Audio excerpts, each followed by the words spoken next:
آپ کی عادت مبارکہ تھی، آپ اپنے زمانے خلافت میں گلیوں کا چکر کاٹا کرتے تھے اور لوگوں کے حالات معلوم کیا کرتے تھے کہ کون کس حالت میں جی رہا ہے، کسی کو کوئی تکلیف تو نہیں ہے، کسی کو کوئی رنج و مصیبت تو نہیں پہنچ رہی۔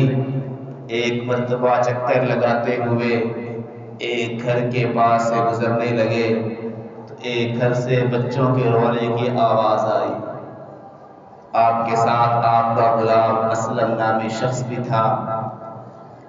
حضرت عمر نے دروازہ بجایا اور بڑھیا سے پوچھا، یہ بچوں کے رونے کی آواز کیسی ہے؟ اس بڑھیا نے عجیب جواب دیا، میں قربان جاؤں حضرت عمر رضی اللہ تعالی عنہ کے صبر پر، میں قربان جاؤں اس تربیت نبوی پر جو صحابہ کرام پر ہوئی تھی۔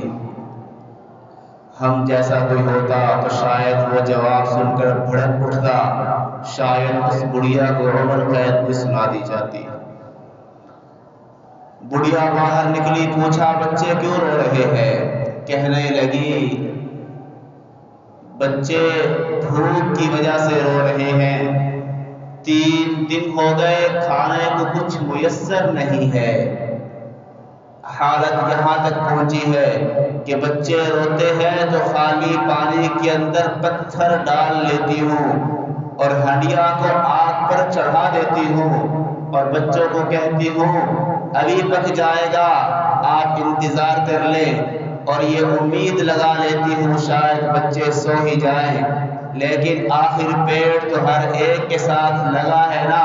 یہ ظالم جب تک کچھ کھائے نہ تو نیند بھی نہیں آتی، اس میں کچھ نہ جائے تو آدمی کوئی کام کر نہیں سکتا۔ آخر بچے ہیں، 3 دن تک تو برداشت کرتے رہے، کب تک برداشت کریں گے؟ اب یہ حالت آن پہنچی ہے، بچے رو رہے ہیں اور دلاسا دے رہی ہوں۔ اب ظالم تو دلاسے سے بھی نہیں سمجھ رہے اور میں عمر کو رو رہی ہوں۔ اس وقت حضرت عمر رضی اللہ تعالی عنہ جب گشت کیا کرتے تھے، چکر لگایا کرتے تھے، اپنے منہ پر نقاب رکھتے تھے تاکہ کوئی پہچان نہ سکے، اور حضرت عمر وہاں خود پہنچے ہوئے تھے۔ بڑھیا نے نہ پہچانا، اپنی داستان غم سنانے لگی اور کہنے لگی میرے بچے 3 دن سے بھوکے ہیں اور میں عمر کو رو رہی ہوں۔ اللہ عمر کا ستیہ ناش کرے، اگر خلافت نہیں سنبھال سکتا تھا تو قبول کیوں کی ہے؟ حضرت عمر سن رہے ہیں اور خاموش کھڑے ہیں، سر جھکایا ہوا ہے، سنتے رہے اور کہنے لگی کہ آخرت کے دن میں دنیا تو گزر ہی جانی ہے، آخرت کا دن ہوگا، مجھ بڑھیا کا ہاتھ ہوگا اور عمر کا گریبان ہوگا۔ میں عمر کو پوچھوں گی کیسے خلافت سنبھالی تھی، کیا تجھے اس بات کی بھی خبر نہ ہوئی کہ تیرے دور خلافت میں ایک بڑھیا کے بچے 3 دن سے بھوکے تھے؟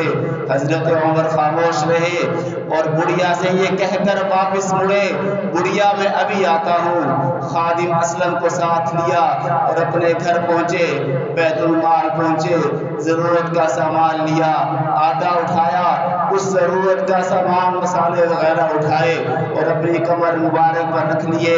غلام اسلم کہنے لگا اے امیر المؤمنین لائیے مجھے دیجئے، میں اٹھا کر جاتا ہوں، آپ نے کیوں اٹھایا ہے؟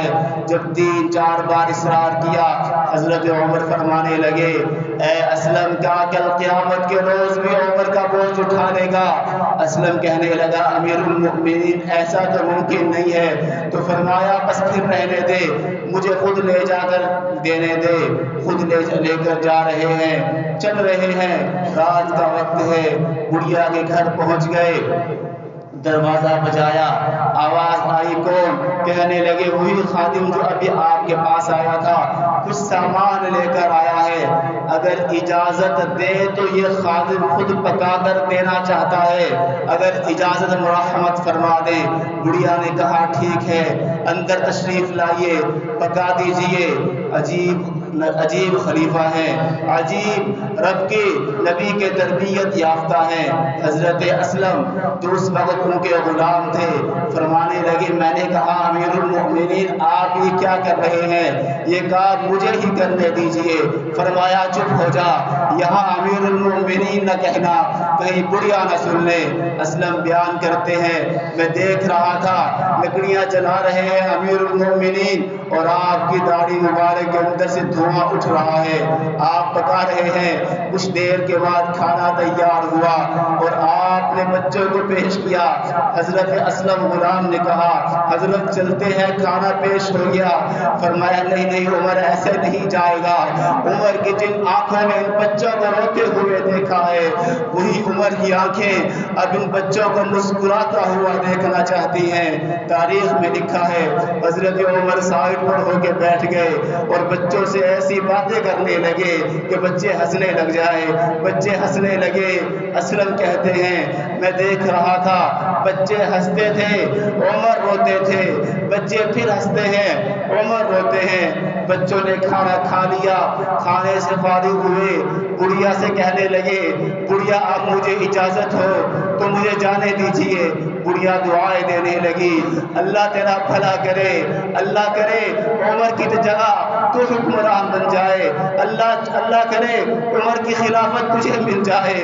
حضرت عمر سر جھکائے سنتے رہے، آخر میں کہنے لگے اے بڑھیا میں اس عمر کو جانتا ہوں، اپنی زبان خود بیان کرنے لگے میں اس عمر کو جانتا ہوں، وہ ناسمجھ عمر ہے، میں اس عمر کو جانتا ہوں، اس کو سمجھ نہیں ہے، میں اس عمر کو جانتا ہوں کہ اس بیچارے کے ذمہ خلافت لگا دی گئی، وہ تو قبول نہیں کر رہا تھا لیکن ابو بکر کا حکم تھا قبول کر لی گئی۔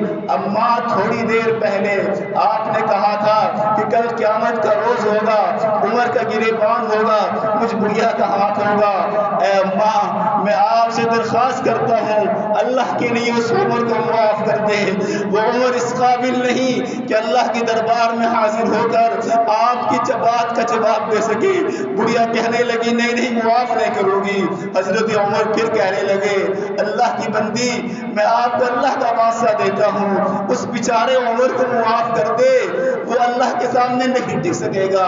بڑھیا کہنے لگی ٹھیک ہے بچے آپ کہتے ہو تو آپ کے کہنے پر معاف کر دیتی ہوں، لیکن معاف نہیں کرنا تھا۔